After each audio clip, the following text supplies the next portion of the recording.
ソンツンです。今日はですね、天気がすごくいいですので、これからですね、適候っていうわけじゃないんですけれど、ぶらっと散歩する動画を撮ろうかなと思いまして、イーロンハウというですね、公園の前に行ってるんですが、この公園に入ってお茶できるところがあるんで、ちょっとそこでお茶をして、でその後ケーブルカーに乗って、ギアの丘の方に行って、ギア要塞という世界遺産のところがあるんですけれども、ちょっとそこをね経由して、それからロイヤルホテルという方へ向かうという、そんなお散歩コースになります。正直言ってですね、これから行くコースっていうのはちょっとね、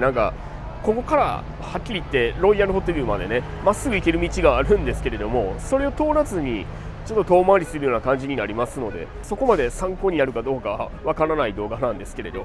お散歩ということでそんな動画にしたいと思います。では最初のところがこのイーロンハウ公園っていうんですね。これ2つのね蛇口から水がね出てるんですけれど、昔はねこれ飲める水だったんですね。でこの付近に有名なヤムチャのお店があったらしいんですが、そのヤムチャのお店がですね、いつもここまで来てね水を汲んでいて、お茶を入れるための水をね汲んでいたそうなんですね。ですけれども現在はこちらにね書いてる通り、この水はもう飲み水ではありませんので、間違えても飲まないようにしてください。そしてこちらですね、公園の入り口がありますので、このまま中の方に入っていきます。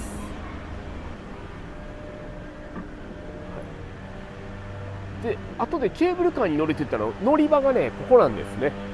ケーブルカーが1台2台ねこうちらっと見えてるのが分かると思うんですけれども、先にお茶して、後ほどこの乗り場に来てギアの丘の方へとね、上がっていきます。今日は1月上旬のとある日なんですけれどね、このように半袖でね今過ごせてます。気温がね今23度ぐらいねあるんですよ。だからなんとか半袖で過ごせますね。さすがに建物の中入るとねクーラー効いてたりするところがあって、ちょっとそこに行くとね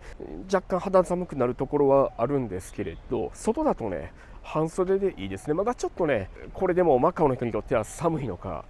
がっつり着込んでる人もいるんですけれどね、全然 T シャツ1枚でね OK ですね、ギリギリね。ただ1月2月ってね気温の変動がね激しいですので、もしその時期にねマカオにお越しになれるということであればですね、マカオへ来る前に事前にね天気予報をしっかり見ておいた方がいいですね。こんな日もあればねめちゃめちゃ寒い時もありますのでね、特に春節とかねその辺りになってくると、大体毎年その辺りはね寒いんですよね。僕がよく見ているねマカオの天気予報のアプリがあるんですね。それまた画像動画のちょっとこの辺りかな出しておきますけれども、よかったらそれもダウンロードして活用してみてください。そのアプリだとね台風情報とかそんなんもね、見れますので、画像ね出しておきます。この公園の中にねカフェテラスみたいなのがあるんですね。でそっちに行って、もう軽くですけれどねちょっと食べてみたいなと思います。でこの公園の突き当たりぐらいにねこういうところがあるんで、ほんの軽食しかないんですけれどね、ちょっとここで軽く食べてみましょう。もうすぐ隣はねこれマンションになってます。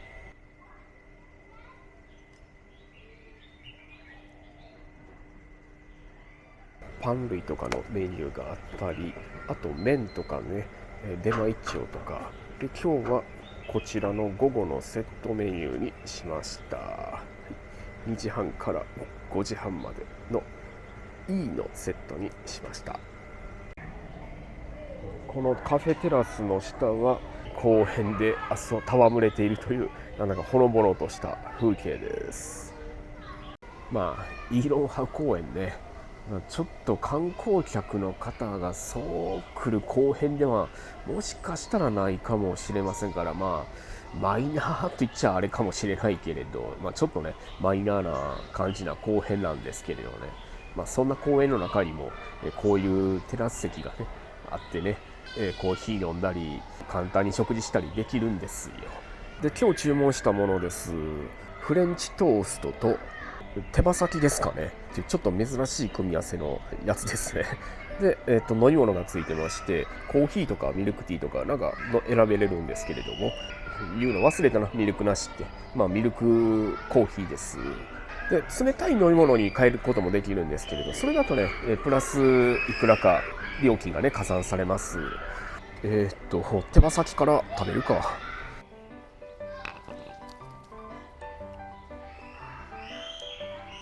なかなか美味しいね。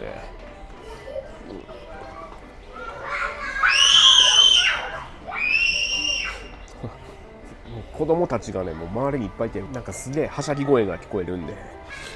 名古屋の手羽先とは違って、なんかこっちの方はちょっと甘い、多分なんか蜜かなんかをかけて焼いてるのかな。だからちょっと甘みがあるんですけれど、美味しいです。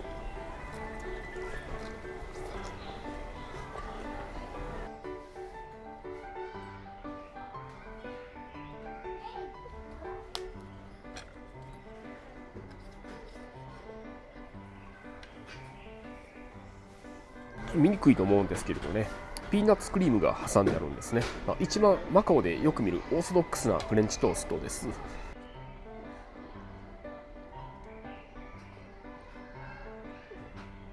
なんだか平和的な空間ですね。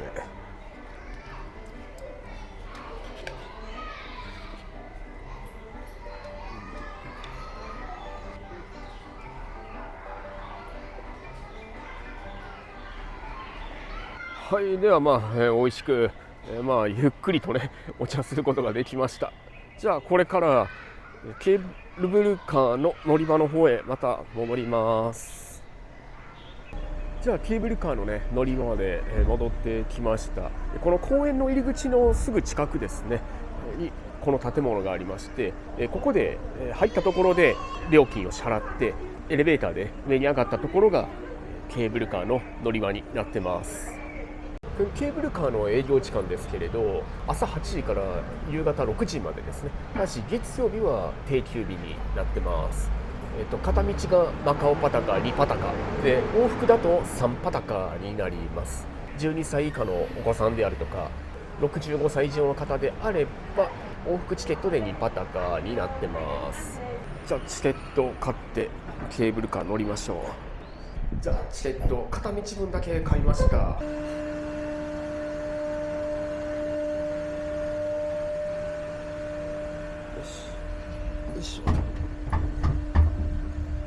乗りました。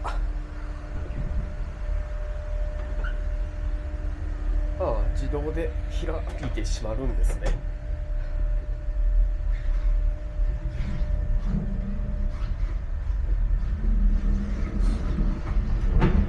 逆光になるからね、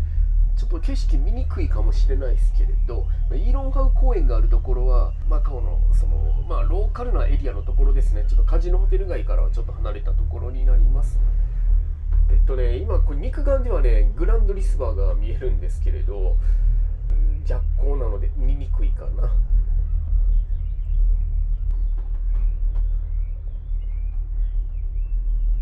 ちょっと上まで上がってきた方が景色がそれなりに楽しめれるんではないでしょうか。じゃあ到着です。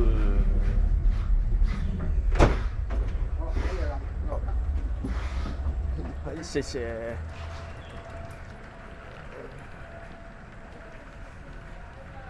はい、それではですね、ケーブルカーで上まで上がってきましたけれども、全長が186メートルで乗車時間が85秒から90秒ぐらい、1分半ぐらいっていう、長さですね。前に聞いた話によると、今はなんかそれよりも短いケーブルカーがねどっかの国でできたっていう話も聞いてるんですけれどね、世界で最も短いもしくは2番目に短い、ケーブルカーです。そうしましたらここからですね、今度はリア要塞の方へ向かって、ここからは歩きになります。この上にねミニサッカーみたいなグラウンドがあったりね、ワンちゃん連れてきてる人もいるし、なんだかすごく、ホッとするような風景が続くんですが、ケーブルカーを降りてもうギア要塞はもうすぐ目の前だと思われる方もよくたまにいらっしゃるんですけれどね、ケーブルカー降りたところからまたねこう歩くんですよね、坂道をね。意外とねこれ結構歩くのねしんどかったりするんですよね、この山道。まあ今日はね動画を回してますので、イーロンハウから、ケーブルカーに乗ってねで上がってきてギア要塞に、今向かってるんですけれど、ギア要塞ねこの他の世界遺産と比べてもどう行こうか迷う方もね多くいらっしゃると思うんですが、イーロンハウの公園からケーブルカーに乗って上がってくるっていうこのコースはねあんまり僕はおすすめしないかなと思います。まあこれあくまで僕の考えですけれど、一番最後に行くねロイヤルホテル、そこからねギア要塞に向けて移動された方がね一番効率がいいというのか、まあ、分かりやすいかなと思うんですけれどね。イーロンハウ公園ねなんかちょっとね行きにくいんですよね。なんか路線バスとかでもロイヤルホテルとかであればねリスボアからねちょっと歩けば、ロイヤルホテルに行けますのでね、ロイヤルホテルから坂道上がってねギアホテルっていうのがあるんですよ。でそこからですねまたさらに上がってギア要塞って流れになるんですが、一度も動画では紹介したことなかったと思うんですけれど、ギアホテルのあたりからねエレベーターがあって、ギア要塞のちょっと下ぐらいまでね行けるエレベーターもあるんですよ。ギア要塞に行くんだったら僕の中での一番のおすすめは、やっぱりロイヤルホテル側から上がっていくのがね一番いいかなと思います。このギアの丘っていうんですけれど、漢字ではね松山と書いてますが、松の木がねあるっていうわけじゃないんですけれどね、なんかもともとこの丘ってね萩山に近かったみたいなんですけれど、最初はねなんか松の木をなんか植樹したらしいんですね。ですけど今ほとんどね松の木なんて見かけないですね。全然違う木が今はいっぱい生えてるんですけれどね。謎の踊りをしている女性だとか、そこのなんかテーブルこれ将棋してるんですけれどね、その将棋してるおっさんじいさんとか、まあそんなことができるねベンチとか公園なりがこの丘の上にもあるんですよ。まあそんなこんなでね、ギア要塞の下まで来ました。これの入り口って書いてるんですよね。松山防空壕っていう、もともとこの要塞軍事基地として使われてたとこがあってね、いろいろ見れたりできるんですけれどね、なんか幽霊が出やすいって言うんですよね。まあ僕は入ったことありますし、別にそういう霊感とかはないですからね、何も感じ取ったことはないんですけれど、まあ今日はちょっと入るのはやめておきます。ってなことをまあいろいろ考えたんですけれど、やっぱり入るべきですね。ちょっと入ってみます。月曜日と祝日は休みですね。で火曜日から日曜日までの朝10時から夕方5時までの開放時間になってます。入るのすごいこれね憂鬱なんですけどね、僕はね。まあ流れに沿って移動していけば大丈夫です。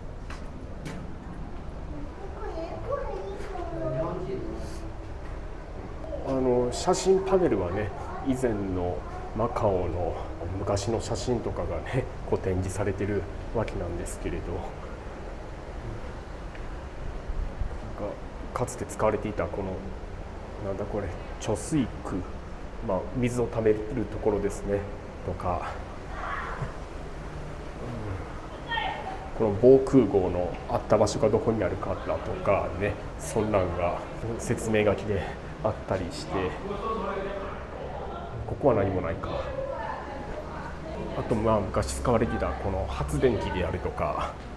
あれここ今何もないな。前までねすごい怖そうなね人形とかが置かれていたんですけれど外しちゃったのかな。このねなんか空き地でなんか運動会みたいなやってるんですけれど、ゴンレンチューチャンと言いまして、今のねグランドリスバーの立っているところがですね昔こういうなんかグラウンドだったんですね。運動会というかサッカーやってるのかなこれはね。でまっすぐ歩くだけですので流れに沿ってね移動していけばもう出口にねすぐ出れますので、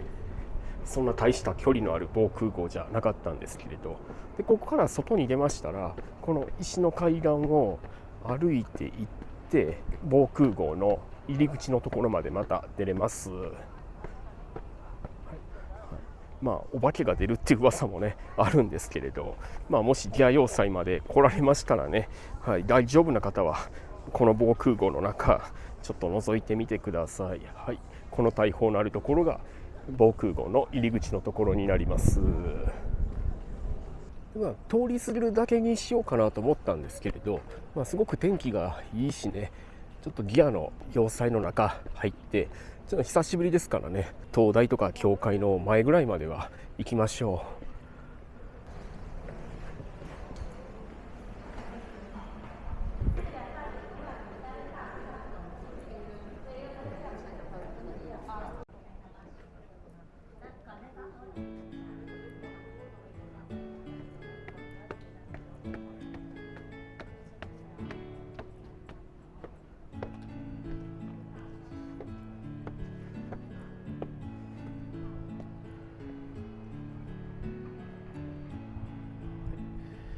ここから見た方が分かりやすいですね。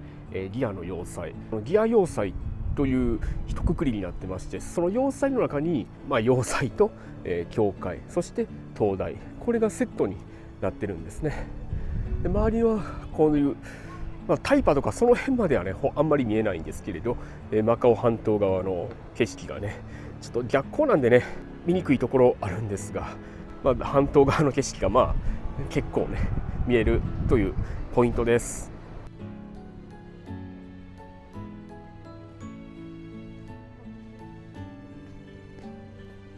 教会の開放時間が朝10時から夕方の5時までですね。ただし教会の中はね撮影ができないんで、今日はここまでにしておきますね。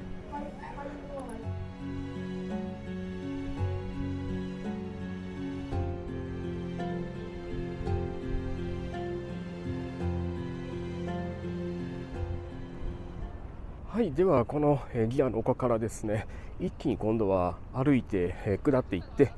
最終のロイヤルホテルの方へ移動していきます。すごい気になるんですね。めちゃめちゃ不気味そうな感じもしますね。このドンワンヤンシエポギアの坂をずっとね下っていきます。